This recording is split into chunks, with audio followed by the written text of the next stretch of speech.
Hi, y'all. Kinsey Schofield here with Grant Harrold, the Royal Butler, my friend. I'm so glad to finally meet you in person. It's strange, as I said to you, I feel that we've met each other before because we've done so much, yet this is the first time we've met, which is strange. You look, I know that I'm not trying to embarrass you, but you are gorgeous. You look so great.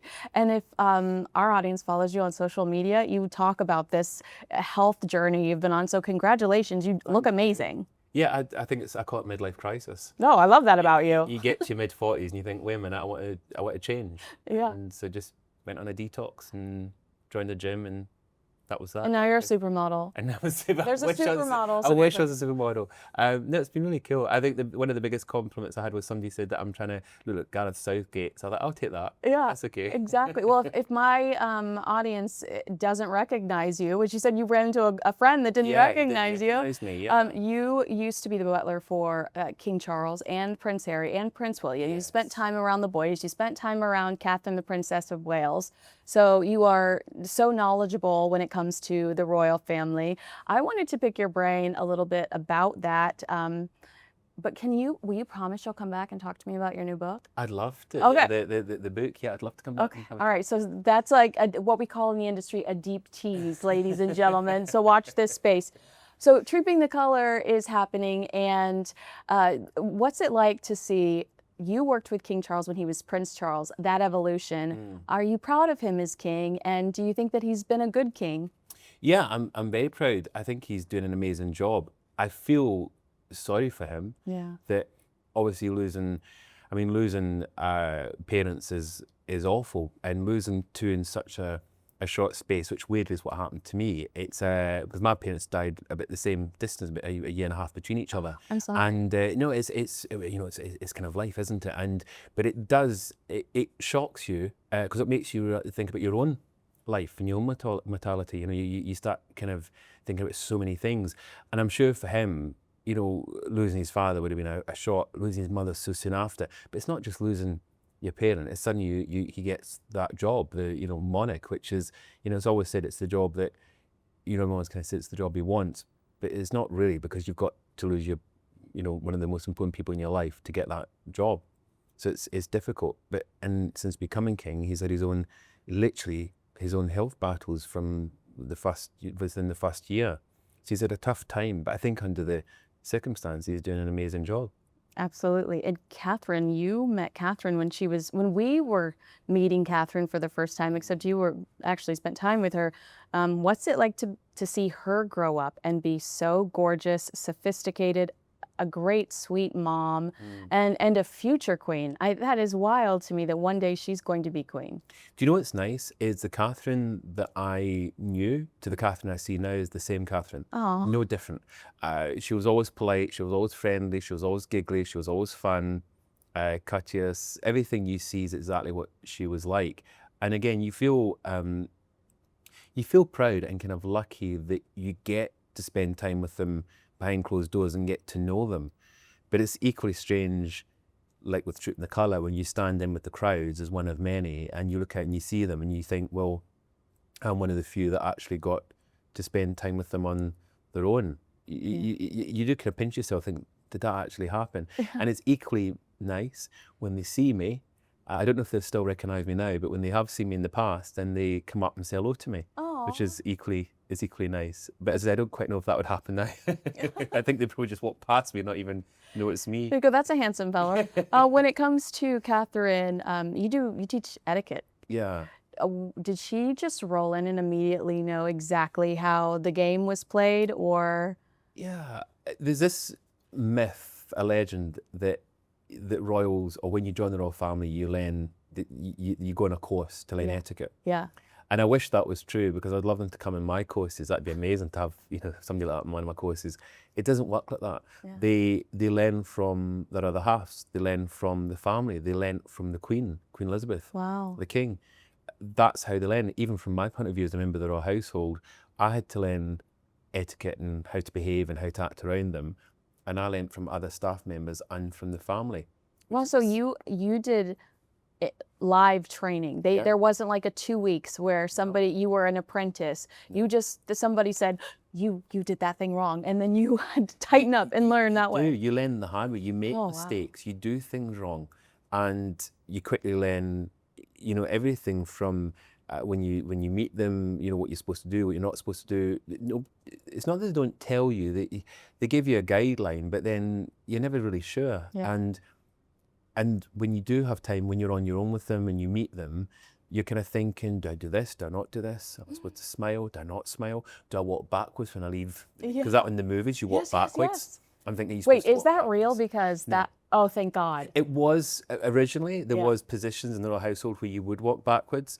Most of them, I believe, have been done away with because of health and safety reasons. I think there's still occasions, for example, if you go and receive an investiture or an award at the Palace or at Windsor, you will see people take a couple of steps backwards. So there's still, but only when it's safe to do so. Yes. But you don't have to now walk out a room the whole way reversing, thankfully. Yeah, there are movies and TV shows where that happens. I think I'm thinking of like some Tudor style movies or Yes. TV shows, and it's the entire room where and you're just like, that seems impossible and ridiculous. I don't know if I could humble myself enough to do that. You've got to always have a reversing sensor on your back to know you're not going to walk into something as you go. But thankfully, those days are gone. But I still see people sometimes take a couple of steps backwards initially. It was back in the days when it was seen rude to turn your back on the monarch. Yeah. But this is a very different time. It was also when you weren't really allowed to have eye contact and those kind of things. Luckily, it's can you imagine that? Sounds like a Hollywood set. Yeah, it'd be a bit uncomfortable, I think, if you're with a royal and you had to follow those kind of rules. And thankfully, they're not that strict about it. They're not going to, if you forget to do something, you forget a bow or a curtsy or the handshake goes wrong. I mean, we even see people high-fiving them now, Yeah. and they haven't been sent to the Tower of London. So I think Yeah, the Tower of London. you're okay.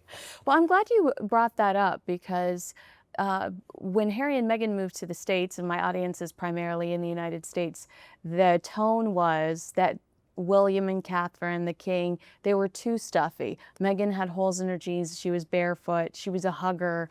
And it sounds to me like there's not a lot of judgment. And it's like, oh, no, come, you'll figure it out. You'll figure it out. Yeah, there's not, they don't really kind of judge you. If, when you join the family and you make mistakes, they're not, I mean, it depends on what the mistake is. It depends what you do. I'll give you a perfect example. Queen Elizabeth II on the balcony, Troop the Colour, Little George and Prince William. When Prince William went down to Little George to point something out to him, the Queen immediately told him to stand up. Yeah. I mean, we all remember that. Right. And that's the protocol of you shouldn't do that. So the Queen was quite a stickler for kind of tradition and protocols. Would it happen now with the King? Probably not.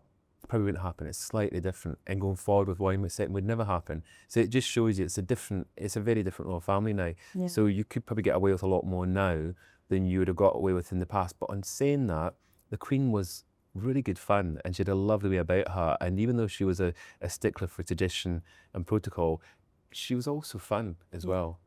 I think that she valued the traditions of and the history, and also kind of like relished in the fact that it was her job to pass that down. And I'm not saying that King Charles isn't the same way, because I know he loves tradition, but I think that there was something in her that she really loved teaching William, teaching Prince William, and that was something that she was proud of. Whereas I think Prince William, it's like the lowercase r comment he made. I think he wants everybody to be comfortable, wants them to be more relatable, but I don't see him correcting anybody on the balcony. That is very true. It's funny you noticed that, because not many people have noticed or remembered that comment, and I point that out as well, that the fact he said the royal going forward would be a small r is a massive statement. And I think what he's saying is that, his idea of a royal family, I think it's going to be a smaller royal family.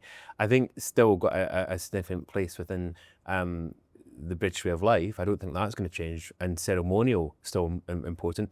But I think what he's saying, it's more to do with the kind of meetings, the greetings, when you're around them, it's going to be a lot more relaxed and kind of, I think the humorous side, we see they've got a lot of humour. Well, they have got a lot of humour, the two of them. And I think that's something that they're not afraid to show, where historically royals never showed humour. Yeah. So I think this is what he's referring to, is we're going to see a more fun, kind of light-hearted royal family. That's what I think he's referring to. I love, well, the last time I saw him, I think it might have been the King's coronation. Maybe it was the week of the King's coronation, and he was outside of a pub, and he was so much more animated than I ever imagined him to be. And of course, we're swept up in the soap opera that is Montecito. And at the time, there were the stories circulating about the dog bowl and the necklace, and he seemed like such a serious character. But I think in reality, to your point, that he has that Diana charm, and that he is, fun and sweet. I mean, he's a dad, and when you see him with his kids, you see so much personality as well. Yeah. But I do think he's a much more likable character than than he's allowed maybe to be so far. Maybe we'll get to see more of it on a global stage someday. I think so. And the way he does things, he does, as you mentioned, his grandmother was a big influence on him, as is his father. So he does things a certain way, but he has got that other side to him. And it's nice when you see him with his kids. And he's also protective, I mean, which is extraordinary. We've seen footage again when he's protective of his privacy and his family, more so than probably any other member of the family. And I'm sure he's got many kind of personal reasons, obviously, for that. But he's very keen to protect the privacy of his family.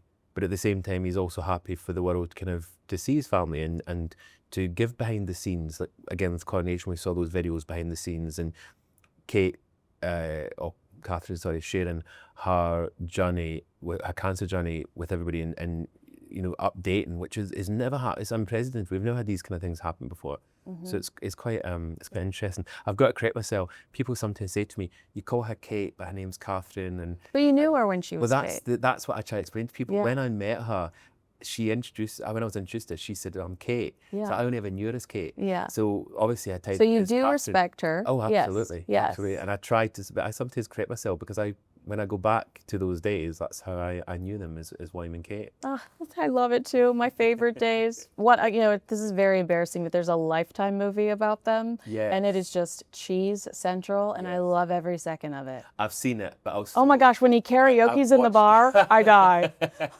I've seen the karaoke's. I think the movie was a bit of, the singers were a bit better. Let's not tell them that.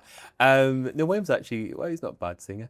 But I watched that and I was very disappointed. I was kind of thinking that the Butler role, I've kind of visualised my role being played by Brad Pitt. Yeah, Obviously, obviously. he was unavailable on that occasion. I kind of like to think he wasn't around at the time. But no, that's it. Kind of course, it's it's a movie, and it's nobody really knows.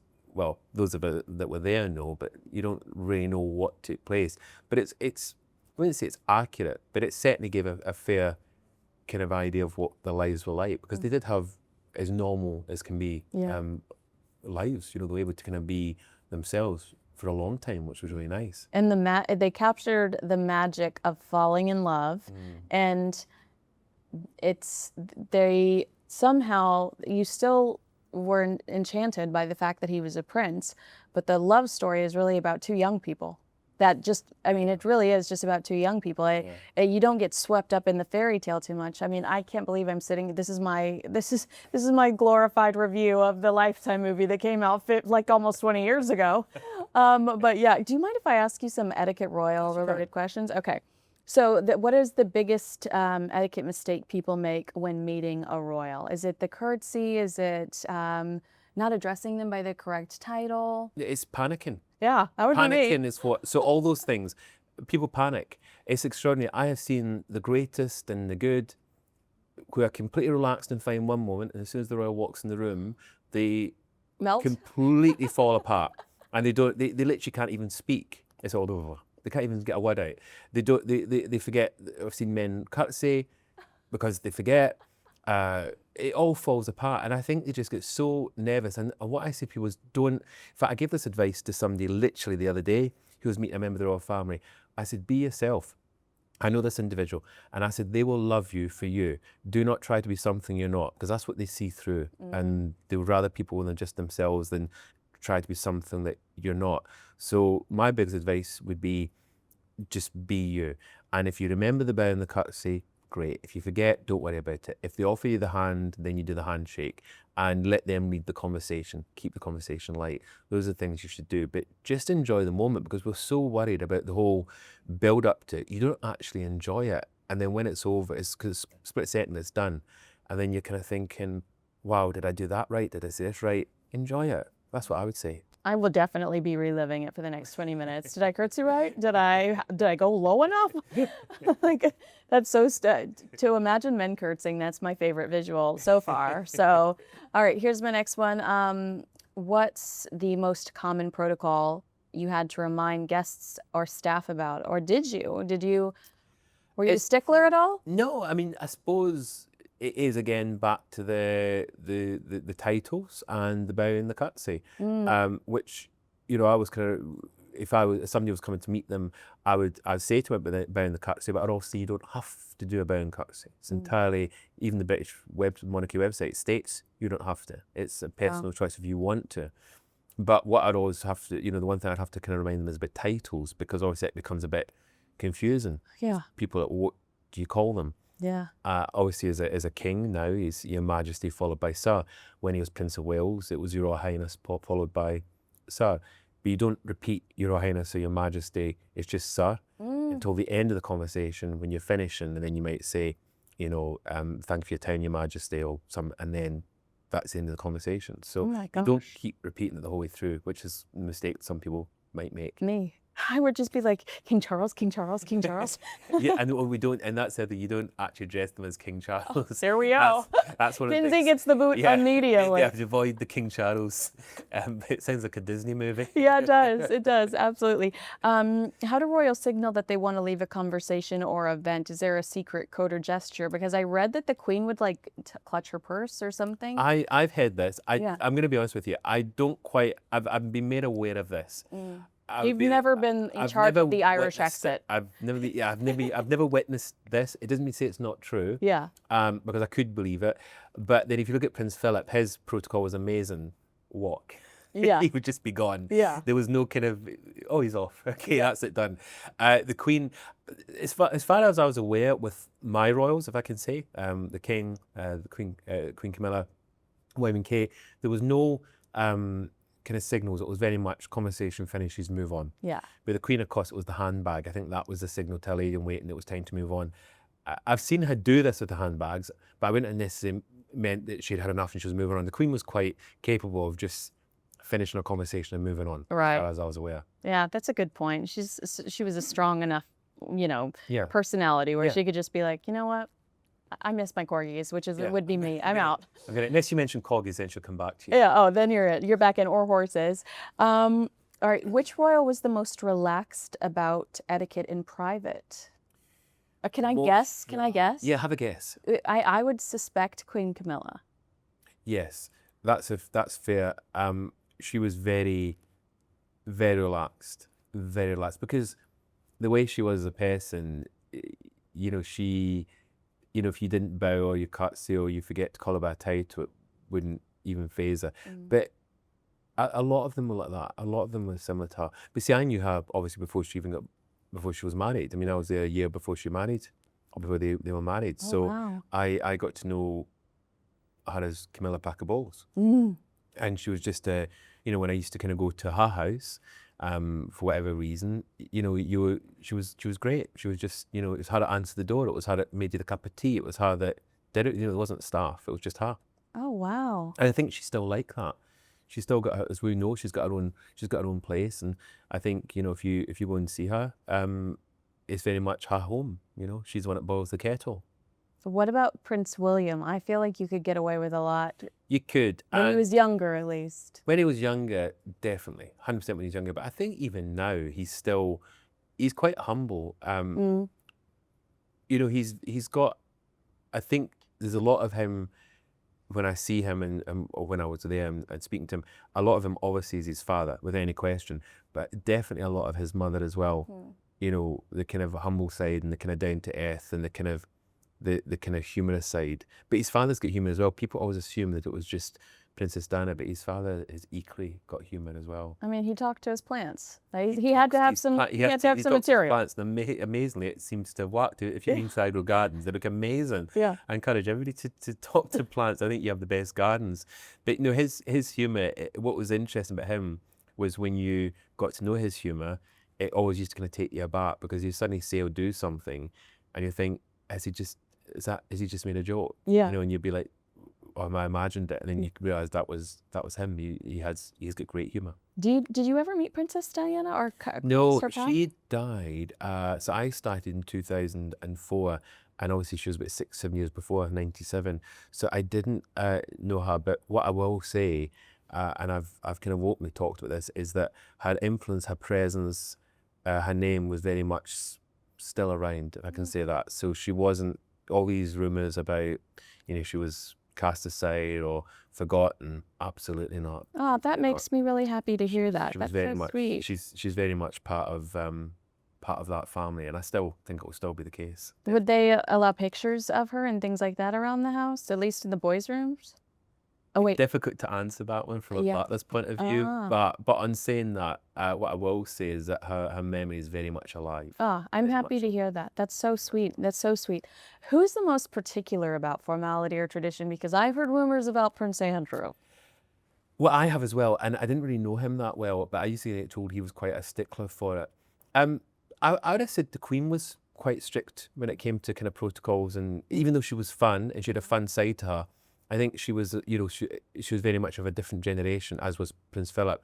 So the kind of protocols of etiquette and everything was quite strict. And in fairness, the King, he's very relaxed, but he's very good when it comes to his etiquette. He knows how to behave and how to act, and kind of things you should and shouldn't do. And he's very, well, he learned a lot from his grandmother, the Queen Mother, who was also a stickler for etiquette. So I would have said that group are very much quite strict when it comes to kind of etiquette and traditions and how to do things. And I mean, you have tea with him. He pours tea perfectly. He stirs his tea beautifully. He drinks his tea beautifully. He does it like a professional. So, if you want to kind of learn about etiquette, go and spend a couple of hours with the King. Oh, okay. Where do I buy tickets to that show? Because I would be the first in line. I also, I obviously never experienced it myself, but reading about how Princess Margaret, it's etiquette and protocol seemed important to her, but the fact that she was also in a sense a royal rebel, it's interesting how they prioritize protocol, but she also wants to be with this guy over here. How they prioritize that in their mind. You're absolutely right. Princess Margaret's a very good example, because obviously she was kind of known, in a day for how she was, but she was also very strict about things being done the right way. And that's just how they were brought up. They were brought up from such a young age about doing things a certain way when it comes to protocol, about how you have your drinks, how you have your meals, how you do your introductions, how you walk, how you speak, how you sit. It's drummed into them from a young age, and they'll do it beautifully, and they'll watch to make sure you do it correctly. But as you said, when it comes to their own life, I mean, it's funny, I remember a royal once saying to me, do as I say, not as I do, when it comes to how to do things. Do as I say, not as I do. And that's kind of a perfect example of what some, not all, but some members of the royal family will say, is that you kind of follow the lead, but don't necessarily do what they actually do. That's fascinating. Do you think that Meghan struggled with royal etiquette? There is a tea place in Pasadena, California, and it's an old man who's from here. His wife, I believe his wife's from America, but he says that Meghan actually, when she found out that she was going to potentially meet the Queen, made a date with him, and she took etiquette classes from him at this cute little place in Pasadena before meeting the Queen. And he was like, it was a whole day. He has like a shrine built to her in the booth that she sat at. But I imagine as an American, it would be incredibly intimidating to walk into a position like that. She tells a bit of a different story when she, in the Netflix docuseries. She's like, oh my gosh, I found out I'm meeting the Queen and I have to do a curtsy. Yes. But according to this guy in Pasadena, she tried to do some prep when it came to an event like a tea with the Queen. Yeah, I think I've heard this story as well, and I believe it. I mean, I think some people when they think they're meeting royals, they obviously want to go and make sure they're going to do it correctly. I think the mistake she made was that what would have happened when she'd met the Queen, somebody would have given her some pointers, even Harry Yeah. would have given her pointers. So she didn't really need to go off and do the lesson. Maybe she just wanted to try to. Maybe she just wanted to brag in Pasadena that Well, she's meeting the maybe she Queen. just wanted to kind of say, yeah, I've done it. I've got the certificate. But she would have been taught that. But I also noted that I saw Harry on a few occasions kind of correcting her or trying to like give her advice on things she should and shouldn't do. And I noticed on the balcony, there was a few times when she would do something, you could see Harry like explaining something to her or pointing something to her. So he was obviously trying to teach her, trying to show her the kind of ways of how to do things as a royal. Yes, that's a really good point. There is a video where you could tell he's telling her to look forward because Yes. of, and to your point about how it's, learn as you go. I mean, maybe that was a struggle to her because you want to be the very best every day. But that is a great visual for us when you think of the learn as you go, and her specifically doing that. Well, my next question was how long does it take to train someone to serve a royal? But it sounds like it kind of is just you hit the ground running. You do, and it's an ongoing process. I mean, I was there 7 years and I was still Learning from my point Wow. of view. So there's no kind of, but it's the same even if you are, again, if you're a member of the royal family and you join the family, you maybe say, how long does it take to learn the role? I mean, they're always learning the role. They're always developing it. You never, I think in life, you never stop. In fact, the Queen once said that you always learn. We always learn. Yeah. And I believe that. I think in whatever role you do, you are always kind of learning. What member of the royal family do you think would survive best without a butler? Who's going to be able to put on their own socks, shoes? I would have said right away, immediately when you said that, I thought William. That was the first person I thought. Aw. Because William, he could just do his own thing. He's always been quite independent. But then so is the King and the Queen, the present Queen. But then you can even look at Queen Elizabeth because, I mean, I'm sure you know this, but when they stood up to Scotland to Balmoral, a few weeks before they'd go to one of the lodges on the estate, and it was just her and Prince Philip kind of doing everything. So they're all quite capable of doing that. But I think if you were to look kind of recently as who's been kind of self-sufficient, it'd be William and Harry. They're kind of, they're quite capable of doing their own thing. Is it true that the King had somebody putting toothpaste on his toothbrush? So I heard this story and I never saw anything to make me think that. I have a reason I think this is false, okay? Yeah. So I thought, what a great idea, okay? I thought this was a fair enough idea. So one night I decided to put toothpaste on her toothbrush because I thought in the morning it'll be ready to go. That was my thought process, yeah? Have you ever tried this? It doesn't sound... It sinks, Yeah. It's gone. In the morning it's a mess. So I thought, what doesn't work? If Yeah. you put the toothpaste on, it immediately starts sinking through the bristles. So Right. it doesn't work. So it doesn't make sense. So I think it's one of these. I mean, I also read apparently he has his shoelaces ironed, which again is just ridiculous. Wait, I'm not done yet. What about the toilet seat? I heard that. That he has a travel toilet seat. I mean, that does sound like something I would do. I would do that because it does kind of make sense, but it's just not something I could ever see him doing because he just wouldn't. He'd probably think, what's the point in that? Yeah, you know? and he also, I mean, this is the same man that to me, he is thoughtful about the environment. He is thoughtful about waste. He's thoughtful about not just like wasting frequent flyer miles, but like wasting energy. It just seems like a waste of the energy to do some of the things that are the myths that have been built around him. Yeah, I mean, this is somebody, you've got to remember, this is somebody who goes around switching lights off. Yeah. I've been in rooms when the room's gone into darkness, he switches the light off, and I remember thinking, what's going on here? And I was in it. I remember being in a room, literally, and it sorting something in a cupboard, and the light got turned off. And I remember thinking, I thought someone had done it as a practical joke, and then I realised it was him switching lights off, which is what the Queen used to do. So this is somebody who's quite, doesn't want to kind of waste energy, so it wouldn't make sense. Some of these myths it just doesn't make sense, some of these things. But the thing is, somewhere along the line, somebody's either made it up as a joke or said something, and of course, you add a little bit of fuel to it, and it becomes fact. Yeah. I've never seen anything to make me think any of these things were ever true, and none of it really makes. I say the toothpaste one, I tried it, but I thought maybe that is a good idea, but Yeah. it just didn't work. I think it's obviously the craziest game of telephone ever sometimes when it comes to royal gossip. But what I love about the royal family is the mystique. And I'm constantly complaining about Harry and Meghan's oversharing.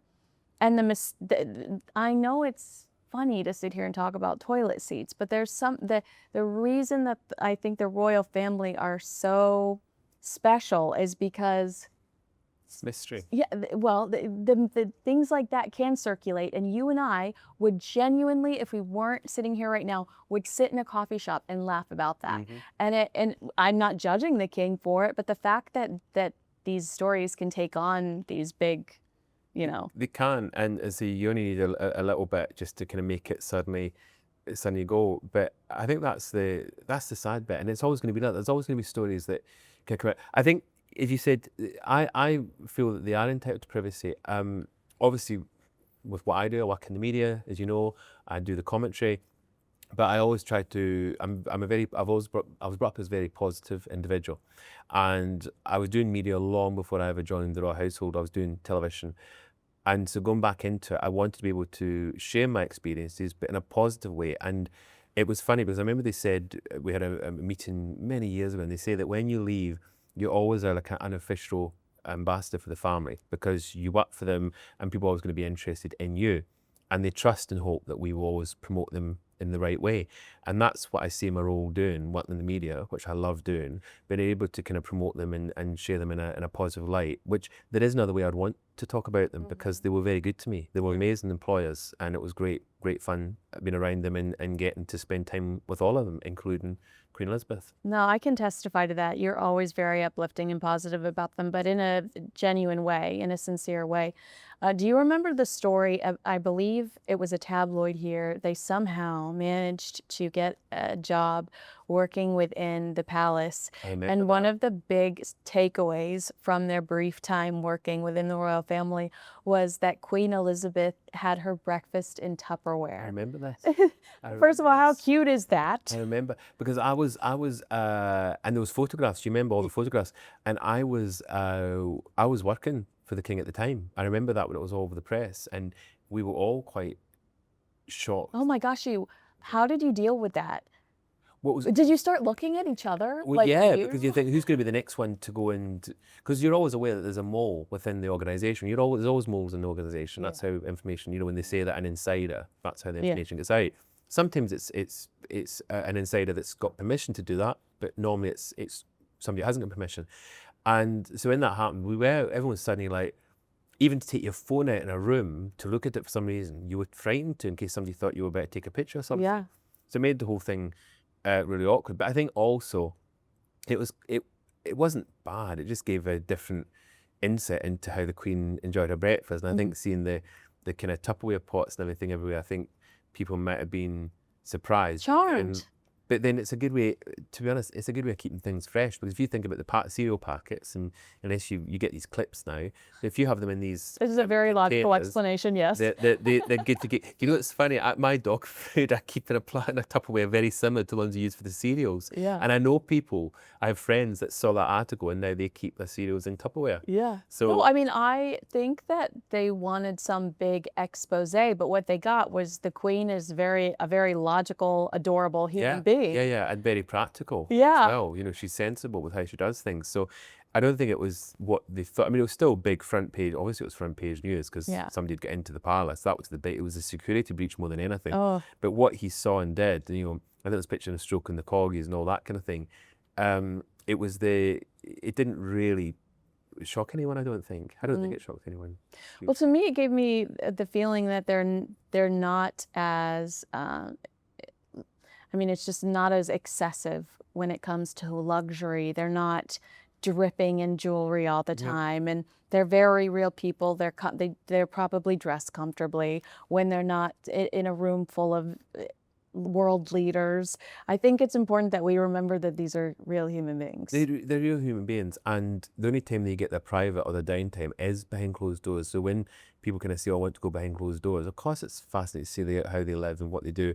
But that is the only, because they're in public display most of their lives, if you like. They're always being watched. They're always being followed. Everyone's looking and being positive or criticising what they're wearing or what they're doing, or they're smiling, they're not smiling, they're crying, everything. So when they get time for them, that's when they can just be themselves, you know. Escape. And all I'd say is, from behind closed doors, if you like, without kind of breaking confidence, the royal family you see today in public is very similar to the royal family in private. There's very little different, because they give us so much behind the scenes now that you do get it. So I think people should, you know, people say, oh, I want to see more.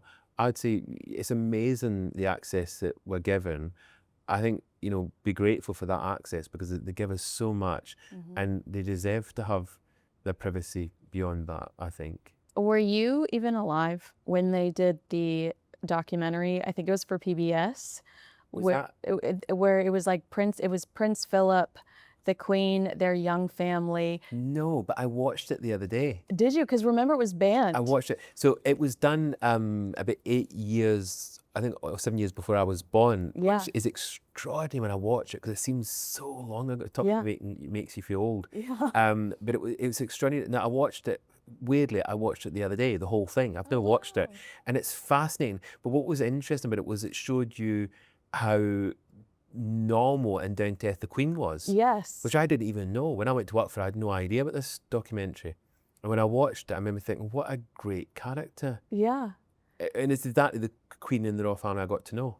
So you're saying that is very similar. Yeah. If you watched that documentary, that is who you knew. Absolutely, yeah. Oh, how wonderful is The that? Queen decorating the tree with her grandkids. The Queen making the kind of funny comments and the giggling and the laughing, and completely. But you've got to remember, there's footage now. There's YouTube footage where you see the Queen. There's a brilliant clip just now where there was a problem with getting some ambassador to a second floor in the palace, and the lift wasn't working. And Prince Philip's going to fix it, not the butlers. Yeah. He's going to fix it. And the Queen's leaning over the banister of the grand staircase, looking down to see where Prince Philip is, to make sure that they've got the lift. So the Queen and Prince Philip will actively involved in getting this ambassador into a lift. Yeah. Which is so cute. But that's what they were like. They Yeah. were practical. They were very practical. The Queen was so practical. And I think people forget that because she was the Queen. They assumed she wasn't like that, but she really was. She was very hands-on. And so that documentary came out, everyone loved it. I mean, the reaction was really positive, but when they watched it, they thought they'd given away too much. I think that's the problem. I think they felt that because of the mystique, they felt that it was too much. It revealed too much, which is why they decided it should be banned. Put in the vault. It's a shame, but I think it's such a great piece of PR for them. Yeah. It's a very different world, obviously, back then. And there was, one or two scenes, I think, that was said that people could misunderstand or take the wrong way, which is fair enough. But the majority of it was nicely done. And then they did that other documentary one that I watched in '92, which is why I wanted to dance and meet the Queen. And that was beautifully done as well. But that, again, was very similar to the 1969, but slightly different. You still got to see the kind of fun side and the jokey side, but it was a lot more, I felt it was a little bit more official. Yeah. You still got to see the comical side of the Queen, but on the other one, it was more of a, I don't know, I just felt it was a bit more bare, if you like. Right. I think that's such a good template for the Wales family to work with. I love their social media videos. But again, I still think that what I loved about the Queen and Prince Philip was the mystery. And I don't want William and Catherine to give too much away because they're trying to stay relevant on all of these platforms where the people that get the most likes and most attention are usually misbehaving. Interesting, they did a documentary for the coronation year, and that was the closest we've had in a long time for a behind-the-scenes documentary. I don't think we'll probably see another behind-the-scenes documentary of the King. I think, what's been done has been done. I doubt we'll see another behind-the-scenes. I don't think. I could be wrong, because he's done quite a few. He's done one in the Duchy, he's done one in Highgrove. Yeah. I think at the moment, especially with his health, that's obviously not something he's going to focus on. But I do think it's possible that William and Catherine at some point might potentially in the future, not now, but it is possible in the years to come we might see more of a documentary of them. But time will tell, because they are private as well. They're a lot more private, I think, than the King. Yeah, and I really appreciated the vulnerability and the courage that we saw in Catherine's videos about her cancer. And it was really important that she did that because I think she touched a lot of families in talking about her own struggles. There were a lot of people that could relate to her. I don't, I think that they're on the right track. I do think that social media in general cheapens everything, but they have to stay in the game. They've got to, you talked about how that documentary was such a great piece of PR. Unfortunately, it still is about doing that a lot. Even though they're doing so much great work, unfortunately, that just doesn't steal the headlines the way that something as beautiful as that documentary did. The headlines are more, it's more to do with if something goes wrong, or there's a protocol breach or something, that's when they get the attention. It's very rare that, or if there's a tour, in fairness, if there's a tour or something, obviously it gets attention, but they kind of, if they do something, it's, it's less of newsworthy. It gets reported, but it's much further down the stories, much further down. Is it hard to leave the royal fold? Yeah. Very. It's because it's a way of life. For me, it was different stages of leaving. It was very interesting. Wow. Because I originally would have, when was it, be about 14 years ago when I actually left the household, as they did away with several positions, and my role was one of those positions were done away with. Extraordinary, the reason was because they were getting ready for the demise of the Queen. They didn't need the household. Yeah. So they were already doing the cutbacks. But it is difficult. But when I left, I still lived on the estate, so I still had that privilege of getting to live there, and that was equally interesting because then you've still got the royal the police protection. So if you'd come to visit me, you couldn't just turn up. You'd have to get. I'd have to arrange through the police. I'd have to get the police to give you to do security checks. Yeah. So that continued up until a couple of years ago, and then I left the estate to move into a cottage on the Highgrove estate, but not within the wall, as it was called.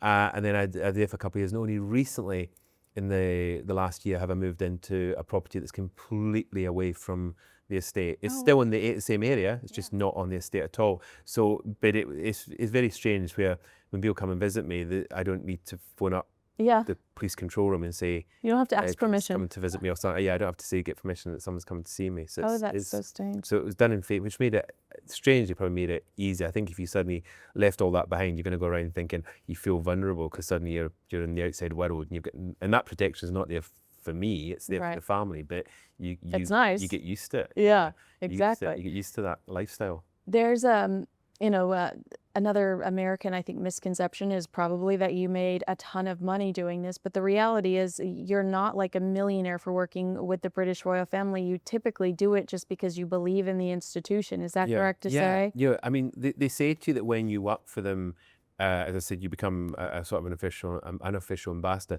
but they also say that it will probably help your career with whatever you decide to do. And because I'd done, as I said, I'd been in private service since I was 19 actually. So I'd been in it for a long time until the age of, I think it was 34 when I left.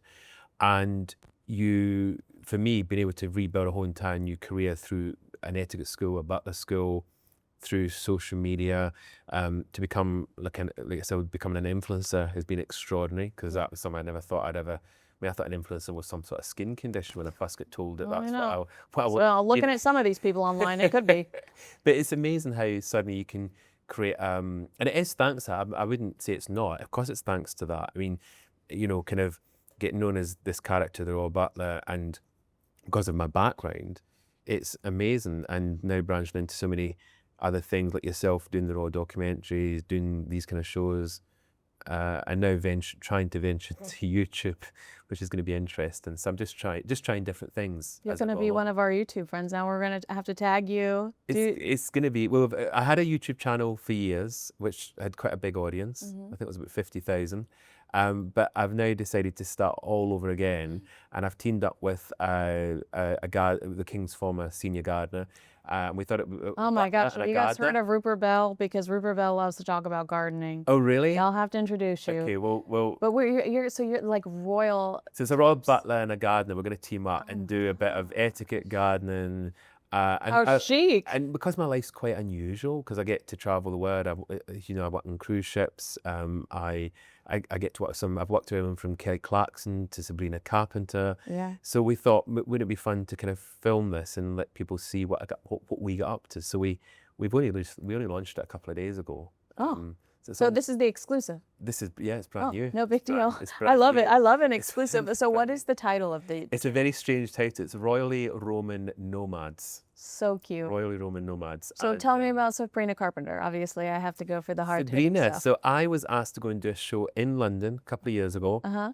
with the Dolan twins. Okay, yeah. Okay, so Dolan twins, which were YouTubers. I'd never heard of them.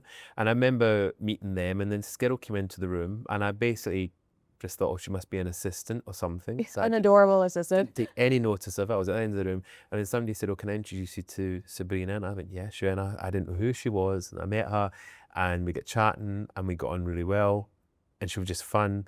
And then she said, how are we going to do this? And I said, well, I'm going to teach you etiquette. And I said, well, let's have fun with it. So we filmed for a couple of hours. We had a lot of fun. There was a lot of downtime, so I got to sit and chat to her and asked her what she did, as you do, what her career is. And now when I see her doing these, friend of Taylor Swift, doing these concerts, I'm like, wow, that's... Did you ask her if she stole Olivia Rodrigo's boyfriend? Because that would have been my first question. No, I didn't even know. I didn't even know that was a thing. I would be like, Didn't even know do that. you still have beef with Olivia Rodrigo? No. And what was Kelly Clarkson like? Lovely. Yeah, she's Really super nice. cute. I really liked her, and I was one of her first guests on her talk show, which Oh, was how new great. back then. Yeah, So very it was- successful now. It's huge, isn't it? It's amazing. But what I couldn't believe, they got a live orchestra in, and they played some, I think it was Royal Britannia, and I walked out, and I tried to teach her some etiquette. But what was so sweet at the end of it, when the cameras cut, she turned around to me. She said, "Are you sure you were a butler?" And I was like, "Yeah." She said, "Because I'm sure you're a comedian," Oh, which I took as a compliment. I thought Yeah. it was really cool.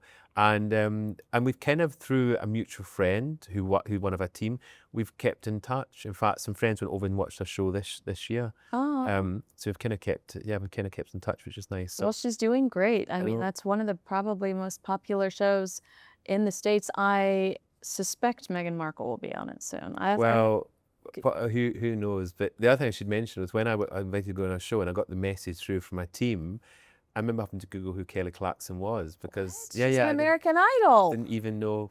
Don't worry, I've trust me. Even when I met Neil Diamond, Rhinestone Cowboy? You didn't know I did- Rhinestone Cowboy? no, Oh my gosh, you're But- just out there in the middle of the royal land. when I met Neil Diamond, I asked him what he did. Oh my God. So trust me, I'm quite good at putting my foot in it.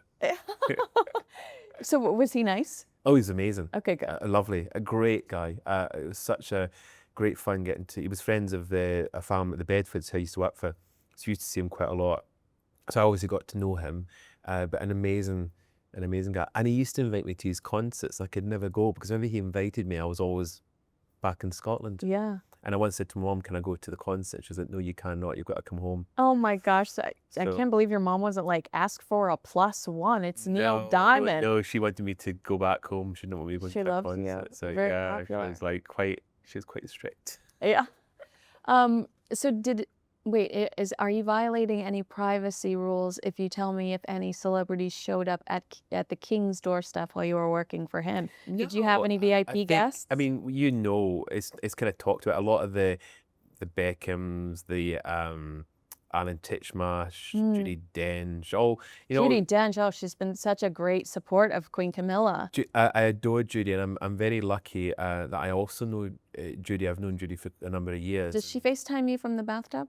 No, she doesn't FaceTime from the bathtub. No, she doesn't. But she's been I'm very lucky to have had her as a friend for a long time, and I remember her well, and she's obviously a good friend of the King and the family as well, and she's an amazing human, one of the kindest people you could ever meet, and her family.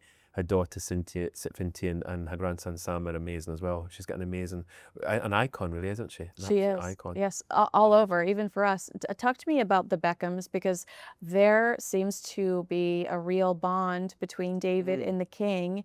And I think for years we assumed the bond was between David and the boys, but he's been really close to the King as of late. Yeah, I think the King always has known him for a long time because of the boys. He's known the King for decades. So, but it's interesting. I think as David's obviously his career, his life's moved on into different areas, it's now very much in line with the King's views, beliefs, the things that he's passionate about. And so it kind of, the two of them have definitely become a bit of a force, joint team. And I think that's what resulted in this, which people have said is an unusual friendship. But it doesn't really surprise me because he has known him for a long time. So it's quite nice. And of course now there's these, I don't think it's rumours, I think it's fact, Official. isn't it, official, that obviously with the knighthood, which is not really surprising because of the amount of work that David actually does with the King's Foundation, Right. with the King as well. And everyone says like, this is a dream come true. And I'm actually excited for him. I'm like, well, if this is what he aspired to do, then good for him. And again, if that was obviously David's, one of his kind of dreams, that's what he wanted. And I'm a huge believer that if you've got a dream or ambition or something you want, why not? Right down to, I always said that Catherine, Kate Middleton, meeting her prince, marrying a prince, falling in love with a prince. I just had this conversation. So what if that was her plan? Exactly. That's amazing. That's what I've said. Yeah. Even if that was the plan, I don't think it was, but if it was, what's wrong with that? You go, girlfriend. If you've got a dream ambition, why not? Oh my gosh, Make it there's happen. this huge conspiracy that Hailey Bieber used to stalk Justin Bieber online, and I'm like, I've been there. Yeah. I'm just mad that it wasn't me. Okay. Wait, I wanted to ask you about David Beckham standing in line to honor the Queen. He stood in line for almost 12 hours. Having seen him around the royal family, did that surprise you at all that he would stand in line to queue to pay his respects? No, I think he obviously wanted to do that. Mm-hmm. And in fairness to him, he wasn't trying to make it obvious he was there. No, he was he had a cap on. Yeah, it was only somebody eagle eye spotted him. Otherwise, he probably. I mean, he is a hunk. Well, actually, when he walked into the chapel, I think quite nicely he removed his cap out of respect, and that's when the cameras obviously picked up. He's just he was there. Perfect. But I just melted when you said that. But I think the fact that he queued for that long is amazing, because obviously there was a lot of talk at the time about certain people that didn't queue and that kind of queued. They share a last name with me. Philip Schofield. I was going to mention the name. But I mean, I think the tricky part for me is I was at the Queen Mother's, I went to the Queen Mother's line and state, and I didn't actually, I will admit, I didn't queue. This was 20 odd years ago. And I remember there was a separate way that dignitaries and VIPs and celebrities or friends and family could go in. And that has changed, thankfully, because I think they felt it wasn't fair that people were queuing for as long as they were, and then other people could come in, unless you were obviously royals or family came in a different way. Right. But other than that, everyone else had to do, celebrities, everybody had to do the other way. Well, I think it's fair enough. I would queue for you. Oh, that's nice. I hope that's not for a long time. No, hopefully not. But I'll let you know. Well, I want my audience to go follow you on your new YouTube channel. We will link to it in the description. And I've had so much fun with you today. Thank you for giving me an etiquette lesson. And we'll have to do this again. Yes, we will soon. Maybe do tea the next time. Oh my God, please. Yes, and you could slap me for how undignified I am. But Grant, you were so precious, and I just love spending time with you, and I cannot wait to read your new book. Oh, thank you. Hope you'll like it. I will. I promise. Bye, guys.